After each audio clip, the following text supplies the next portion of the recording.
Welcome to Lynn Cullen Live. Talk radio without the static.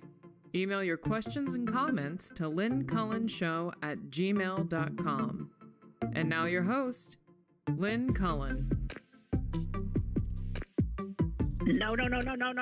I'm trying to find something on my damn phone. Hi. How you doing? I'm trying to find something on my damn phone.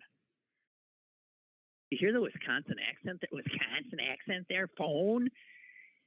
As I age, it's coming back worse, I think. I don't know, or maybe I'm just more aware of it. Jeez, God. Anyway, I think I might have found it. The most extraordinary tweet ever. I don't mean that in a positive way. Just for those of you not on Twitter, just wanting to keep you apprised of some of what gets disseminated there. A guy who has a ton of followers, I don't know who the hell he is, named Peter Schiff, after Zelensky's speech to the U.S. Congress. By the way, where were they? They weren't in the House. Where were they? Does the Capitol have a big auditorium? Does it look like an auditorium?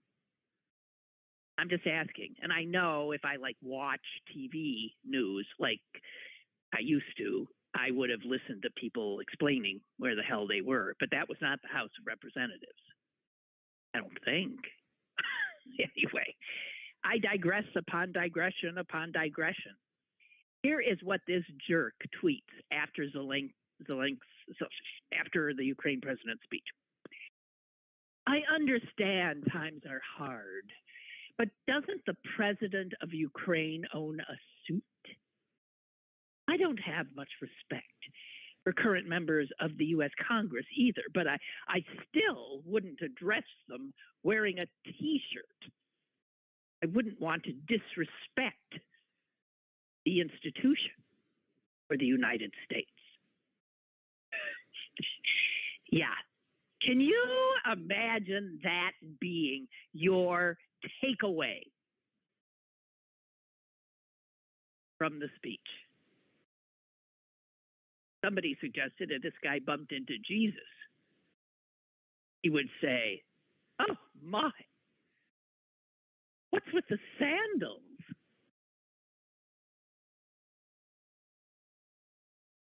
And in that regard, almighty, getting to know people is you got to steel yourself. At least God knows I do. And then somebody came up with this. They said is arguably worse because it comes from somebody whose job it is to disseminate the news. And it's from a woman named Ashley Parker, who also has almost 500 million followers, okay? Ashley Parker, she's the bureau chief for the Washington Post and MSNBC, and she's a senior political analyst for NBC. So she's one of these experts and pundits who we all listen to. And here is what she did after. I'm just going to read you the first 2 sentences. Biden, parentheses, wearing a suit, subdued, age 79, end parentheses, found himself for one of the first times since Russia invaded Ukraine clearly in response mode to Zelensky, parentheses, clad in military green, resolute, age 44, end parentheses. Here's my latest from today's Biden-Zelensky dueling speeches. There it is, folks, in a nutshell, why I have had it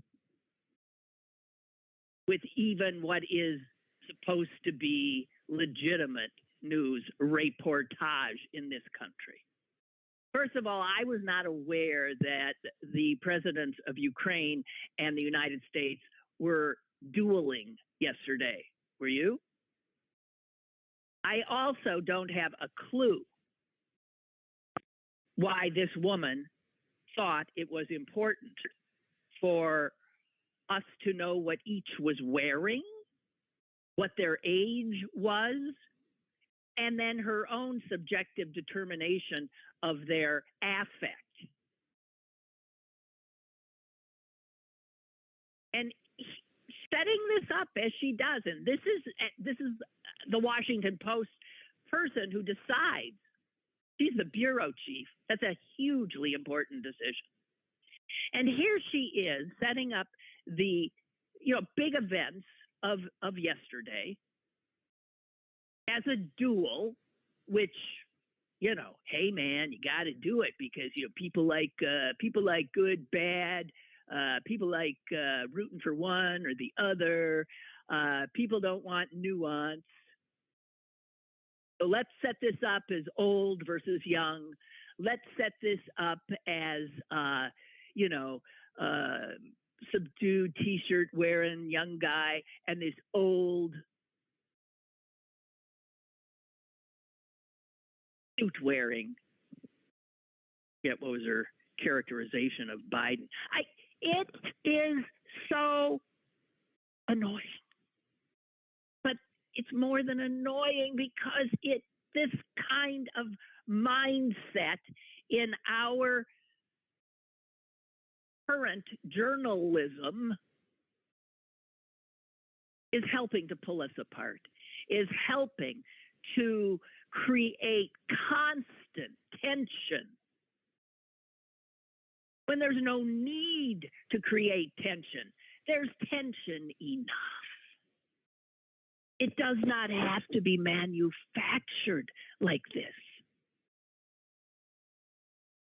So Ashley Parker has now joined my list of people. Oh, Biden was called subdued by her, and Zelensky resolute.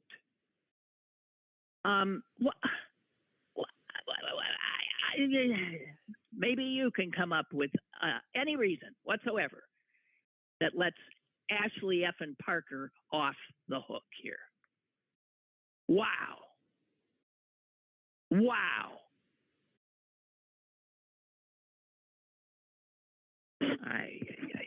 Hi, did I say good morning? Good morning.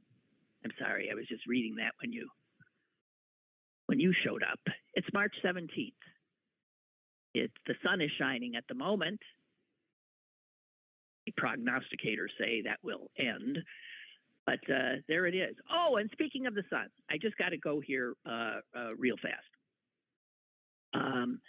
And that is, it's a little thing that I didn't talk about the other day, is how the Senate, the United States Senate, found something they could all agree on. They unanimously passed a measure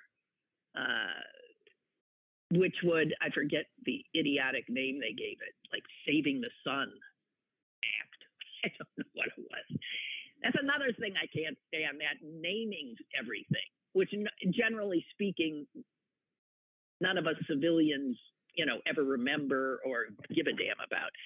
However, as you know, they decided, the Senate, that it is really burdensome to have to turn the clocks back, turn the clocks forward, this biannual ritual of screwing up our body clocks.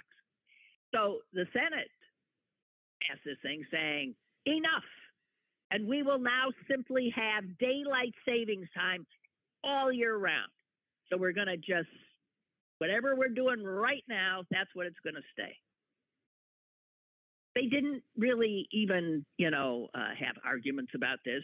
They all agreed, and they sent it over to the House. But here's the thing. Ask any sleep expert. That was a good move, and almost to a person, they will say, no, no.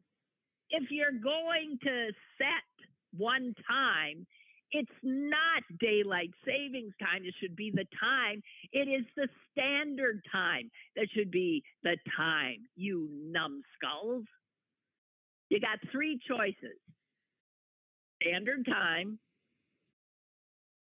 doing what we have been doing, changing the time twice a year, or making it daylight savings time all year round. And sleep experts say, of the three, there is no doubt with their understanding of how our bodies function that the worst possible thing to do is to keep daylight savings time year round. Oh, dear. Oh, dear. Now, it gets into our biology.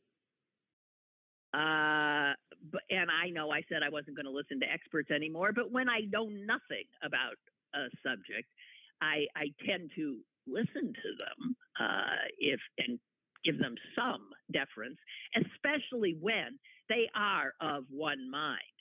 So the United States fractious Senate that it is managed to be of one mind on this. And sleep experts are of one mind too, in that the one-minded Senate are stupid. It's not the right way. You know, what the senators were thinking is, yay, we are mandating no more sunsetting at 4:30 in the afternoon. Winter's depressing enough.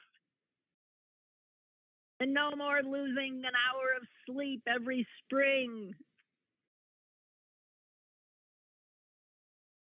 But here's what the experts say. Daylight saving time. I always say savings. I think it's just, the S I think is not really there. Daylight saving time does not save evening light at all. It simply steals it, right, from the morning when it is necessary to maintain our healthy biological rhythms.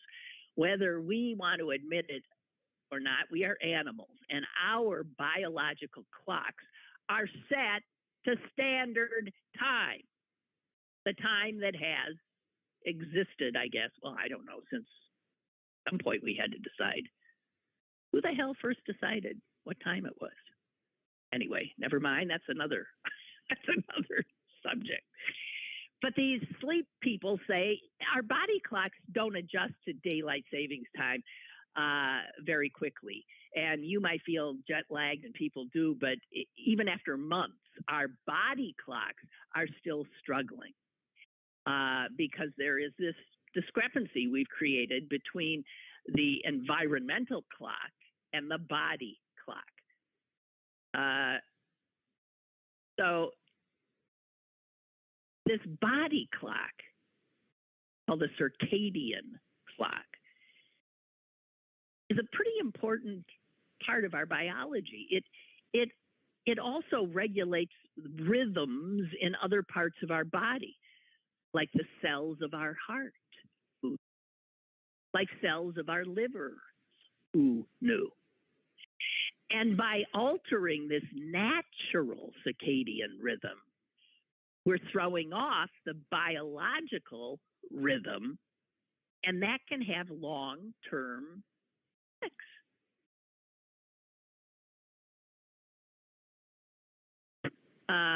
There'll be a lot more dark mornings, I want to say. And the thing is, dark mornings make it harder for our body clocks to, in fact, get us up. So I don't know what we're thinking. Extra evening light suppresses melatonin. So during daylight saving time, our sleep can get all mucked up. And the later dawns during daylight savings time deprives our biological clocks of this critical light signal that we need to wake up.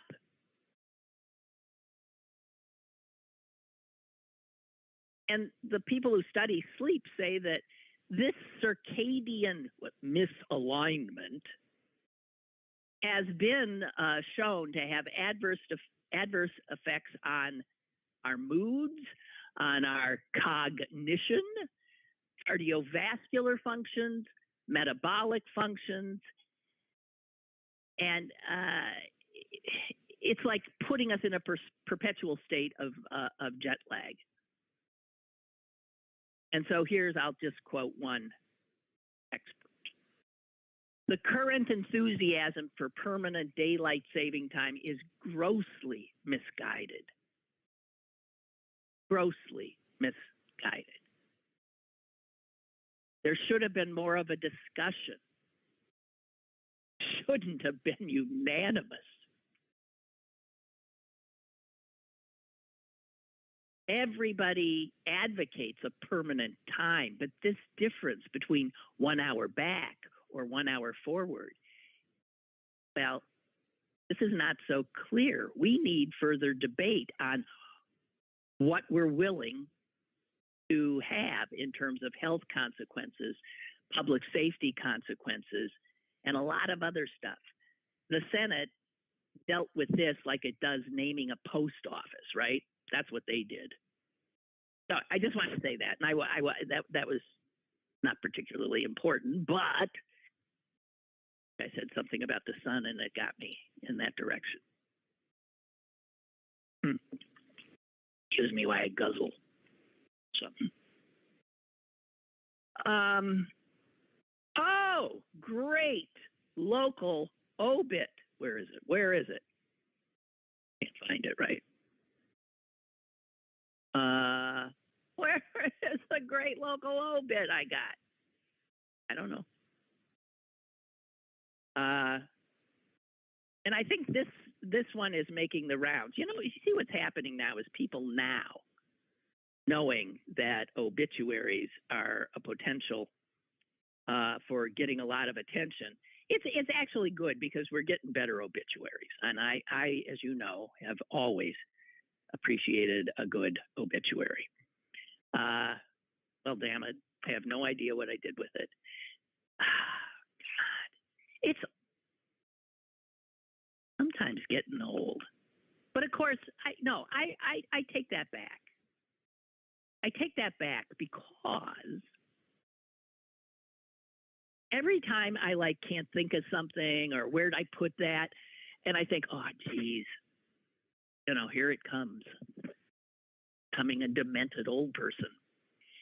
I force myself now to remember that I am nowhere near as bad as, for instance, my son, who, every time he's here, there's this ritual as he leaves. Where are my keys? Where did I put my keys? And then the keys being found. Do you know where my cell phone is? Excuse me. And then, you know what? Last night it took him God knows how long to find everything and get out the door. At 7:30 this morning, he's barreling back through the door, scared the hell out of me and the dog. And he said, I forgot something.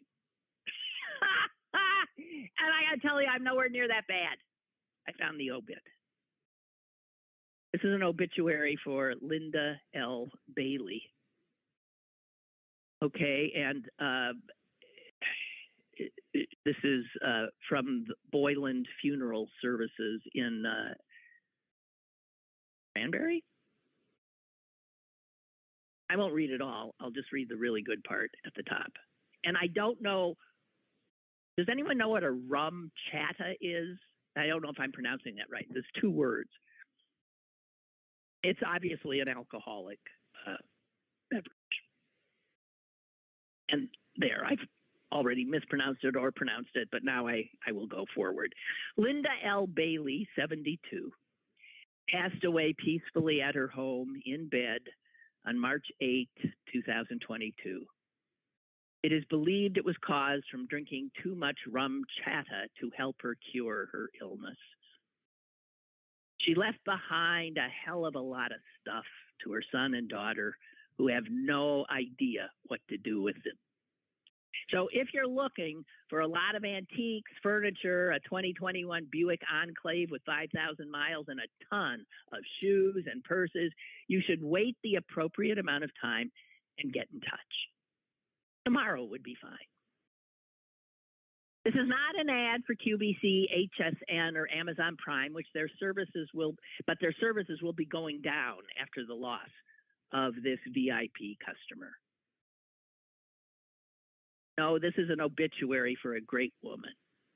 Mother, aunt, sister, grandmother, great-grandmother, and friend. And then they go into, she was preceded in death by her. And you know what's weird? And then because they didn't say anything about that she was a great wife, they said woman, mother, aunt, sister, grandmother, great-grandmother, and friend. And then I was stunned to see that her husband survives her. And he's been was with her for 54 years. But so they forgot about her being a good wife. There's a few things in here that they didn't quite get right, I want to say. It's an outrageous obit, maybe too outrageous for some people's taste, but it definitely would make a lot of people laugh. And wanted to say that was making the rounds. I have a caller. Go ahead, please. Hello? Hello. Yes. So that's why I'm not going to have an obituary, because of stuff like that. Well, write your own then. There's someone. One. I'm not having one. Well, how are people supposed to know you ain't even there? How are people supposed to know where you went? I don't care. Really, I'm being serious. I'm not having one. Neither is my wife. Not doing that. I want to be different when I go out. I don't want to. Oh, okay. Shit. Yeah. All right. So are you going to tell anybody? I mean, just immediate family? How are you going to let people? Who's going to know? Immediate family. And they can spread the word. I guess. All right. Okay. Yeah. But yeah, I'm serious. But anyway, I was going to say, I can understand the love affair of Linsky, or whatever his name is. The actor, comedian, good singer. But I have a real hard trouble with it is we already had a clown in there for president, so now we're going to put in a actor. We've done it in the past. We already had an actor. But we're going to think that's all the way to go, man. Yeah, but they come out of the Republican Party. I mean, the cynical Republican Party, because they know that with celebrity, you get just tons of votes. It doesn't even matter who. Just pick the right celebrity and in you go. So the actor we've had, the reality star, TV star we've already had. And listen, Americans have a knack for choosing very badly when they step into a voting booth. Yeah. Now my neighbor doesn't like the guy. He said, now you got 180,000 Russian troops on your borderline. They're saying they're going to come in. You didn't prepare for this. He had all these days, he tells me, he could have had food, water, all this stuff set up. So as far as being a president, I'm not so sure. And then they don't have a real army, so they tell people, you should stay back and train. So they basically say, you should stay back and die because you're not trained. They try to train you in a day or so. No. No. Yeah, I think it's pretty wrong-headed to jump on Zelensky. He has. I don't like the guy myself. He has shown more leadership. He's trying to suck us into a war, and I don't like that. He's trying to save his nation. He can try to suck us into a war. Did we care about war, Syria? And who can blame him? Syria? Did we care about Crimea? And remember this shock and awe 20 years ago? We did the same thing to a country, but those people care. They have rags around their heads, so they don't mean as much. So it's really kind of hard to, when you think about it. 20 years ago, we did the same thing. And the only reason I think that he was afraid that the United States was going to bring missiles into Ukraine is what it was. That's why. And he had a way out there. Why didn't they come into agreement? Maybe they still will. I just don't like this stuff. Every time we get sucked into this stuff, like this no-fly zone thing, I just, it really makes me mad. What do you mean? This is the first land war in Europe since World War II. It is an extremely consequential moment and a very dangerous moment. It's a dangerous moment, but we'll get sucked into something. I'm glad we have Biden in there. I'll say that because he's level-headed. But I just hope we don't get sucked into something that we don't have to get into. Well, I'll tell you, some of that's going to have chemical weapons. You think we should go in there? Well, listen, some of it will have to do with what Putin does. Yeah. I mean, listen. I disagree with you 100% on that. Now, I understand we have NATO. No, wait a minute. Yeah, so what happens? Okay, we do nothing. He takes Ukraine. Then he decides, I want the Soviet Union back. So he goes into Lithuania. He goes into Latvia. Those are, at what wherever point, the NATO allies is the red line to me. That's what I'm saying. So wherever he goes past that. That's the red line. But him doing them chemical weapons, which they did in Syria, they did a lot of that stuff. Him doing stuff like that and having a fly zone, no, I don't agree with that. There's a red line. I'm not saying you don't defend it, but our allies are allies. Okay. That's how I look at it. All right. Goodbye. I hope you don't die in the next 24 hours. We'll never know. What's that? That's never mind. Out with you. No, it's okay. It's okay. I said, I hope you don't die in the next 24 hours. We'll never.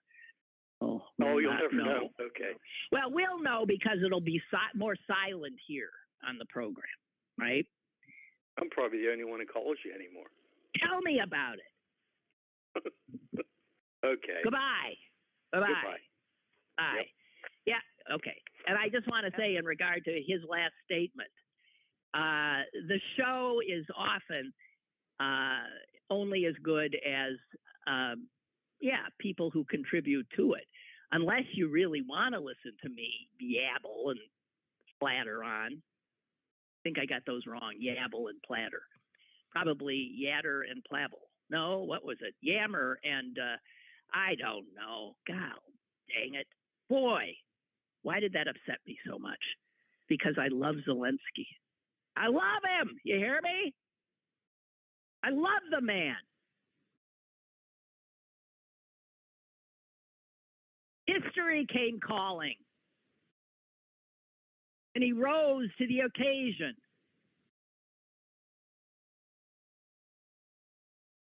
All right. I have another caller. Ha ha! This guy's a regular, too.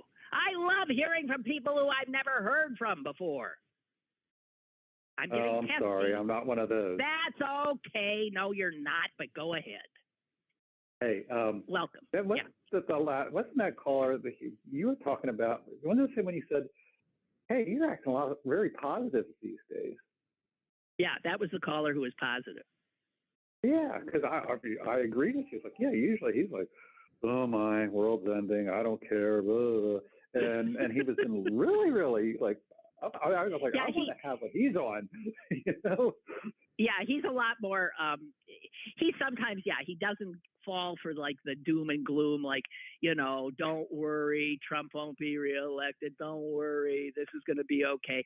But his affect, and I hope he won't mind, is of a, it's even when he's being hopeful, his presentation sounds sort of depressed, right? Yes, but lately it hasn't been so depressed. I mean, I think so you want what he's on? Well, I don't know. No, but the thing is, but he did bring up some good points. Like, but he was blaming. It sounded like he was blaming Zelensky, which I agree with you. Zelensky he's doing the best he can with what he's got, you know. Yeah. But what I don't understand, and I'm sure everybody talks about it. It's like before the invasion, how many weeks were going by when we were hearing, movement along the border? Oh, right. Blah, blah, I know blah. what you're going to say. And Zelensky kept downplaying it, right? No, I don't think That's that. not what you're going to say, because he was. He was saying that the United States was acting like this war was inevitable, and he didn't believe it was.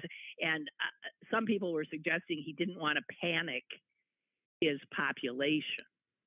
But we were right. Yeah. I mean, we were right. I mean,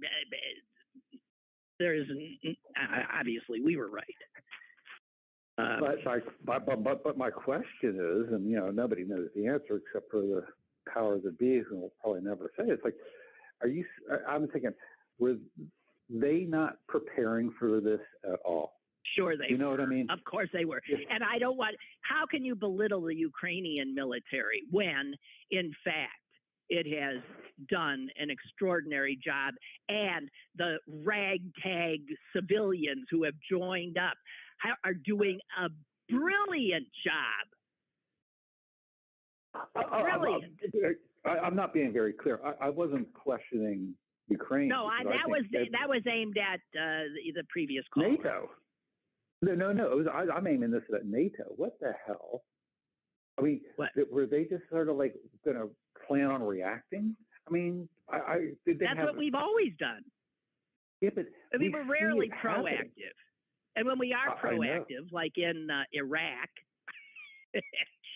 it's not so good. We are reactive. Well, that's right. Yeah.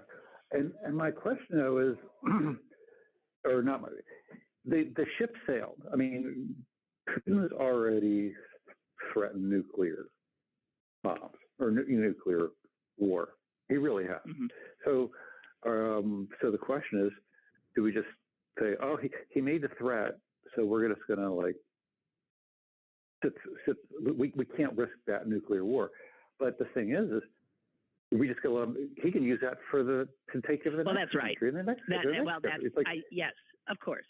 That goes only so far, because if he figures he can threaten us with a nuclear war, and clearly we're not, that's a threat we take seriously, and so we don't react, then what's to keep him from just continuing that?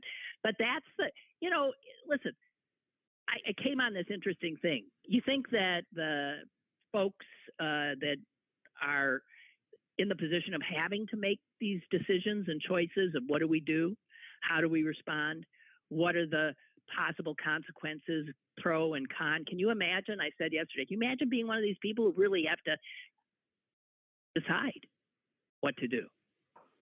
And one wrong move could be catastrophic, right? So we've been doing war games like this for years of what do we do?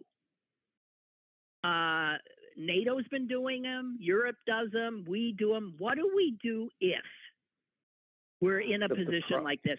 We have gamed this out, and I'll tell you some of the things that they figure. Here, let me just quote from this piece. Scores of war games have been carried out by the U.S. and its allies, and all of them projected that Putin would launch a single nuclear strike if he faced limited fighting with NATO or major setbacks in Ukraine.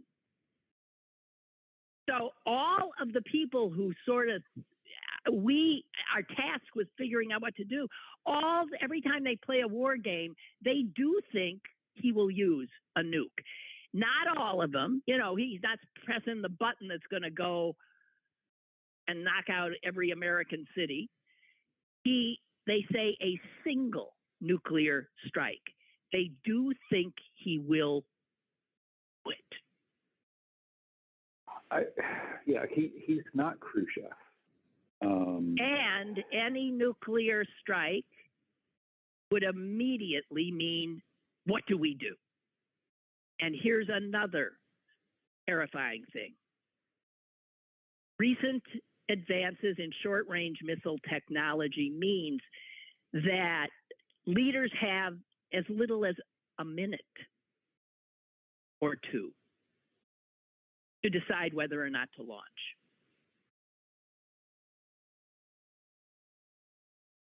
In retaliation.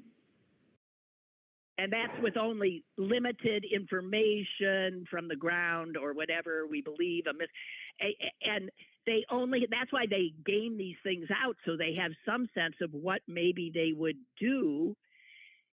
The fact is we all know that a rapid nuclear strike and then a retaliation could wipe out, obviously, it could wipe out a whole hunk of the world. Yes, I understand that, but at the same time, just because you want to avoid World War III, everybody wants to, well, sane people want to avoid World War III, but does that mean that is the ultimate goal and just let people take what they want because they have? I don't know. No, you're asking the questions that we're all asking, but we are dealing with a lunatic megalomaniac who's increasingly seeing he's alone and cornered, and things aren't going as well as he thought they would. So I don't know. I think we're thinking the best thing to do is to continue to squeeze him to help Ukraine as much as we can, and with sanctions to make it so miserable for his people that we will get the people to start giving him crap and the people around him to start giving him crap, and that maybe he'll be forced to. But this is a guy who doesn't admit defeat. So I don't know. My sense of him is he'd take the whole world down. He's so nuts. I don't know. Well, I know, but I guess what's upsetting is I'm just seeing the Ukrainian people suffer. And and we can do all the sanctions we want, and nothing's going to stop this. Well, I do want to say that. How much are they going to? How much are they going to lose before it's over? I also want to acknowledge that the previous caller said something that I've been thinking as well, and you don't like seeing the suffering of these people. None of us do. Are you kidding? It's gut-wrenching. But stop and think. We watched Putin do this in Syria. Yeah, he's right. It didn't get as much coverage because, that's the Middle East. All those brown Arab-type people, they kill each other all the time. Who cares? They did the same thing. And were we all wringing our hands and, flying flags and this and that? So it is not past my observation that when the victims look like us, that'd be white folks, white European-derived kinds of folks, that our hearts really go out. And it speaks to the trouble that a lot of Africans that were students that were in Ukraine trying the hell to get out of the country were met with hostility at these welcoming Polish borders and other countries' borders. So we got to keep that in mind too. And every time I look at these people, I think, so I wonder, are Black Americans reacting like you are? They look at all those little beautiful white children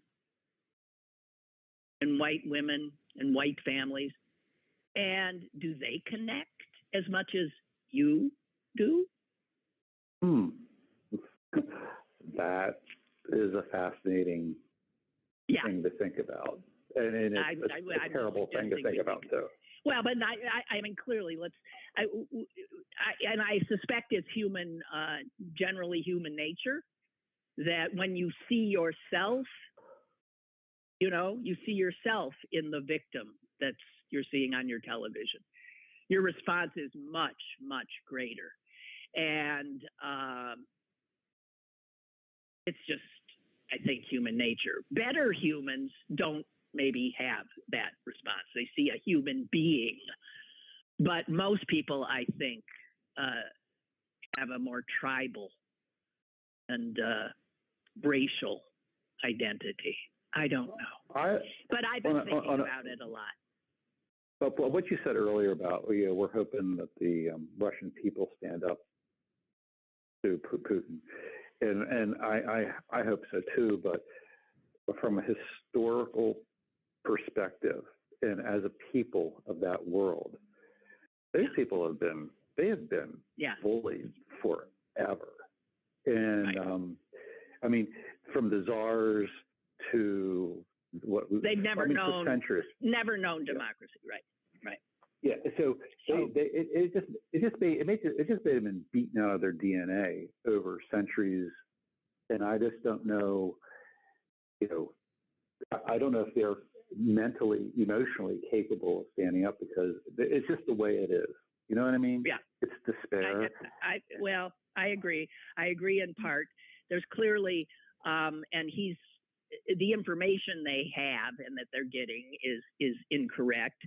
And he knows how to whip them up and whip up their sense of victimhood, and all of that, and the whole world's against us, and yada yada yada. I mean, he knows how to play them beautifully, but still, I don't think this is going as well, certainly as well as he intended.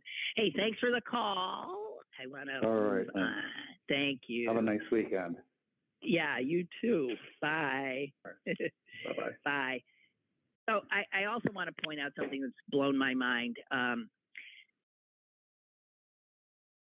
4 Russian generals have been taken out by the Ukrainians. Now, stop and think about all our forever wars: Iraq, Afghanistan, Vietnam. I'm serious. Name a general who got killed. I'm serious. Name a general who got killed. Help me here. There must have been one. I can't remember ever a general being killed. And 4 Russians in 3 weeks of this war, 4 Russian generals have been taken out. Just to,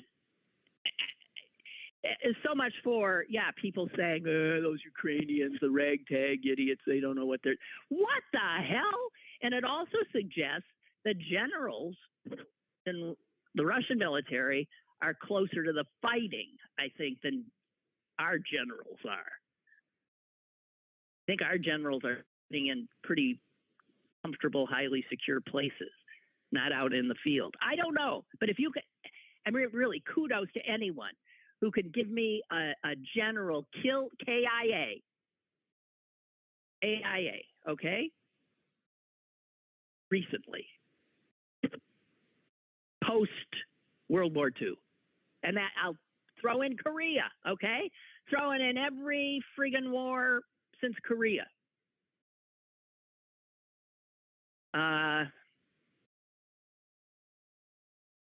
The reality is nobody knows how many Russians have been killed. We do know the 4 generals. The United States is conservatively estimating that Russia has lost 7,000. That's a conservative estimate. If that conservative estimate is true, that's mind-blowing, because it is greater than the number of American troops who were killed over 20 years in Iraq and Afghanistan, more than our 20 years in Iraq and Afghanistan in 3 weeks in Ukraine.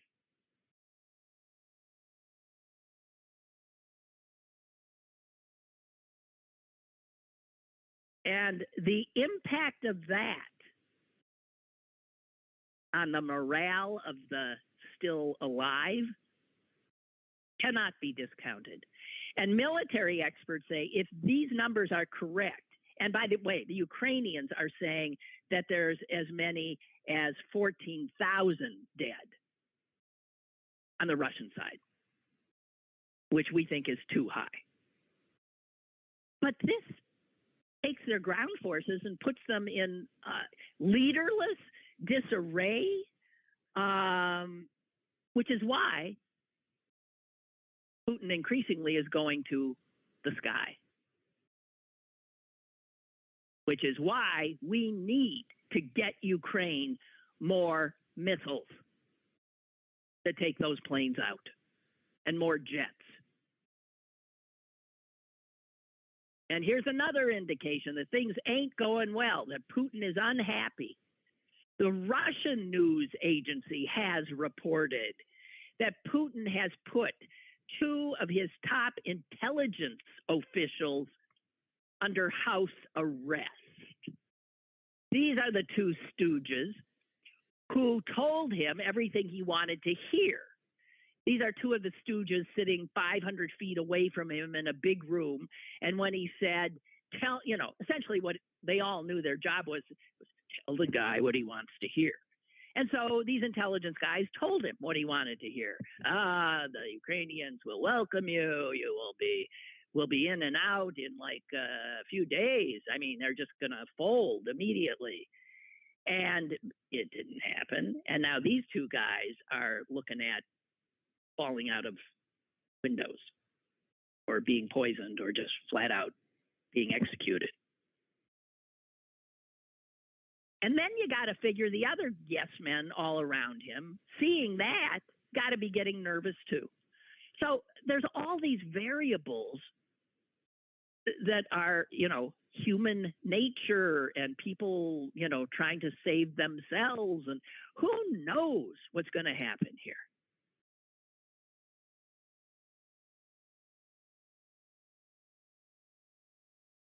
But here's one of our congressmen who's on the House Armed Services and Intelligence Committee. This is his feeling. And it's my gut feeling about this guy too. And I mean, that's worth nothing. He says, I don't think all of these generals getting killed and all the troops getting wiped out, I don't think it'll have an impact on Putin's calculus. He's not willing to lose. He's been backed into a corner, and he'll continue to throw troops at the problem. What does he care? This guy's a killer.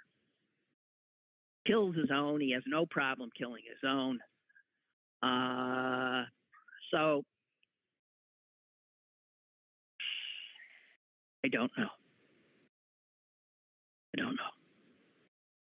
Here's something I want to share with you. The little things we can do, we Americans, rather than talk, you can give your money to relief organizations, right? That would be a good thing to do. And you can, oops, hang on. I don't want you anymore. Go away.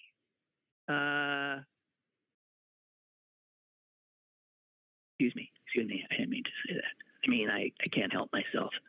Okay, here we go. Caller, okay, caller, come on in.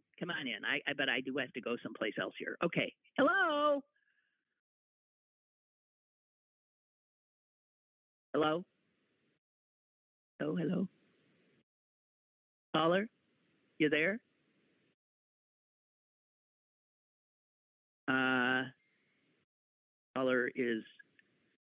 The caller hung up.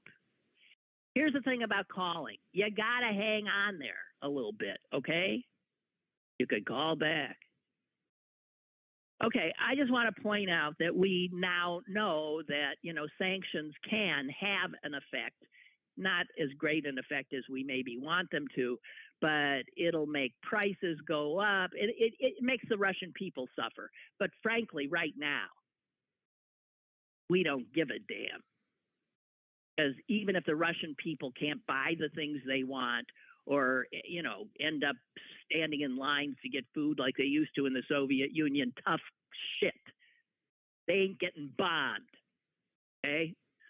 And one of the ways we can really help make the Russian economy contract is by making sure we do not give 1 cent of our money to any company that is still working with Russia, that is still making money in that Russian economy. And while we know an awful lot of companies have pulled out, I want to give you the names of those that have not.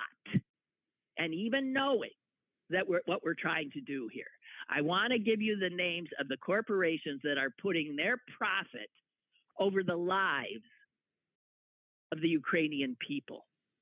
And I want you to promise you won't buy their shit, okay? Why can't I find it now? I'm on the wrong thing. Hang on. What? Oh, here it is. Sorry. God, I hate being a little old lady on the internet. I hate it. Anyway, this one won't surprise you. Koch Industries, Koch. Koch Industries, the Republican Party's major funder, the people behind a lot of the horrendous legislation that has passed every Republican legislature in the country. Koch, of course, is now literally financing Putin's war.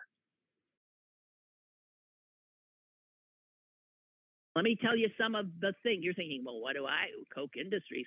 Let me give you some brand names, okay? And stop buying them. You use Brawny paper towels? That's it. No more Brownie. No more of that. None. It's Koch's. Dixie cups.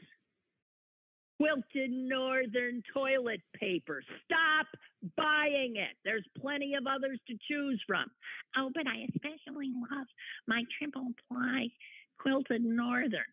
Oh, the suffering of American consumers. Oh, dear. Vanity Fair napkins, which I have. I have some. I bought some the other day. That's my last purchase.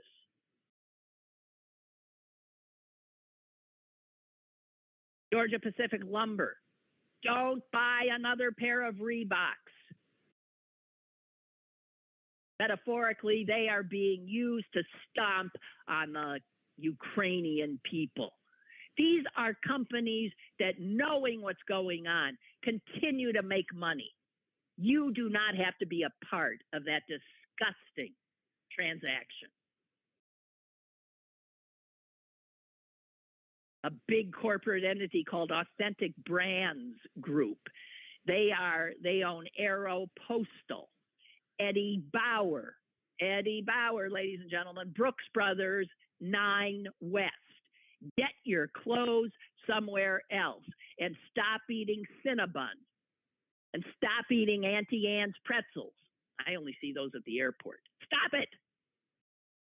Their parent company, Focus Brands, is making money, helping the Russian economy. Subway, you're finished with it. I don't care. All those illustrious celebrities that are selling it. Subway. Refusing to cut loose. There are almost 500 franchises all over Russia. Diamond Crystal Salt, Avon Cosmetics, calling Avon. Hello. We're not opening the door anymore. Mission Tortillas, Pirelli Tires, Halliburton, Dick Cheney's former stomping grounds.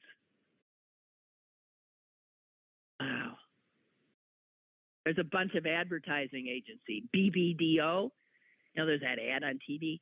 Who you call? BBDO, the fucking Putin lovers, money lovers. Omnicron, Baker Tilly. I don't know a lot of these places. Mettler, Toledo, Nalco, Rockville, yada, yada, yada, yada. Wait, let me find one that some of us know. Oreos, Nabisco products. Sorry, Nabisco products. Because they are, well, a lot of these multinational corporations have only made like sort of like a little bit of a pullback, and then they've trumpeted that. Look what we've done. We closed down this and that, and we're not investing anymore. We aren't building like we were going to. And the people who are watching this, there's one guy in particular at Yale who's really keeping the list. And he says, these are smoke screens. And that then puts on the list of places you do not help. Dunkin' Donuts. I mean, this is our way of putting pressure on these companies to then do the right thing in regard to freezing out Russia. Dunkin' Donuts, they haven't done it. General Mills. Oreos, candy maker Mars, Procter and Gamble, Pizza Hut, Taco Bell, Hilton Hyatt, Marriott, okay? Oh, dang it. And I know as I say these things, a lot of you are thinking, I've always said, use your money with discretion. Think of who you enrich. That's why I so try not to enrich Jeff Bezos and not use Amazon. And I know I'm falling on deaf ears, but any monopolistic endeavor like that, we should actively resist. Guys, well, God knows what's going to happen between now and the next time we speak. All right, I'm going to end because time's running out with, I don't know how you'll react to this. I have to admit I laughed. But then I saw that a lot of other people did not think it was funny. But you know how humor is,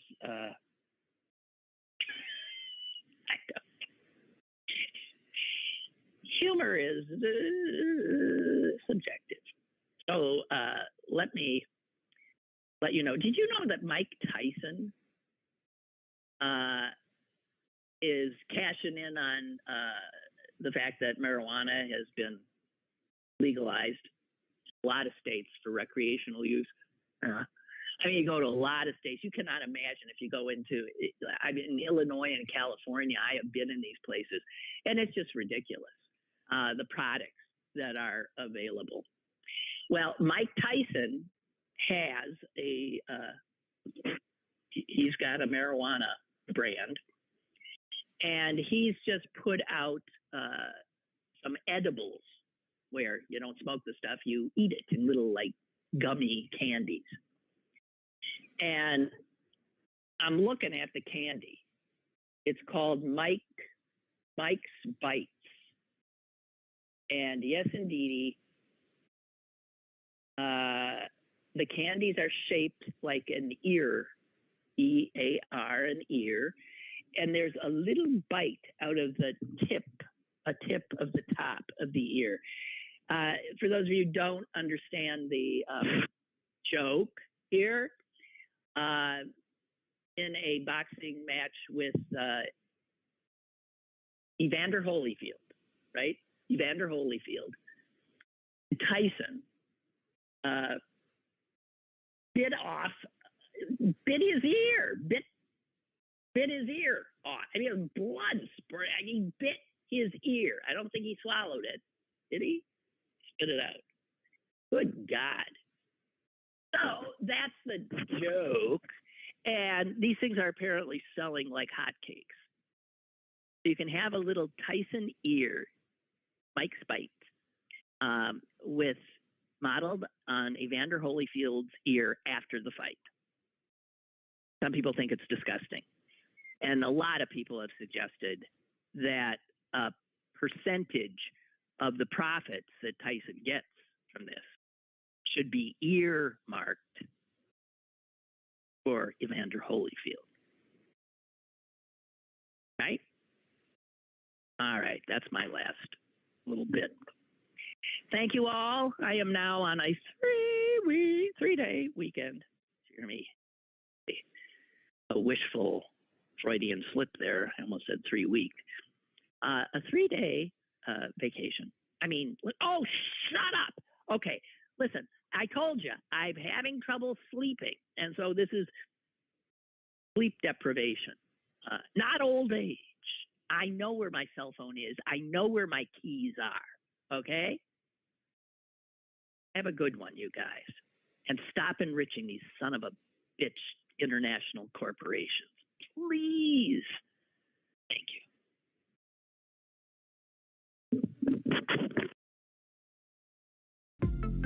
Lynn Cullen Live, Monday through Thursday from 10 a.m. to 11 a.m. and archived at pghcitypaper.com. The opinions expressed on Lynn Cullen Live are those of the host and do not necessarily reflect the viewpoints of Pittsburgh City Paper or its advertisers.